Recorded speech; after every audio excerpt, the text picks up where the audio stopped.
Hello guys, untuk resipi buka puasa hari ni kita akan buat rabu pelam sotong tepung. Sehari puasa hari ni tiba-tiba teringin nak makan benda pedas-pedas masam. Okay, first kita kena cari pelam. Nasib baik kat belakang rumah aku ni ada pelam muda. Boleh petik dari pokok macam tu je.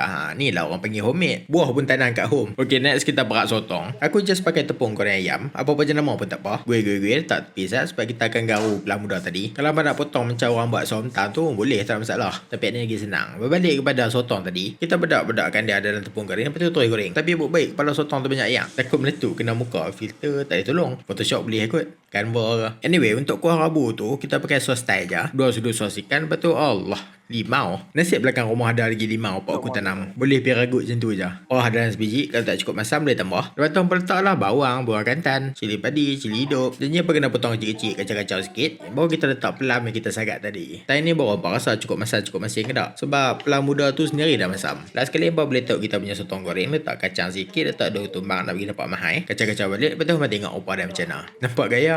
Macam boleh buat lagi ni minggu depan. Orang raya makan ketupat, kita raya makan rabu sotong.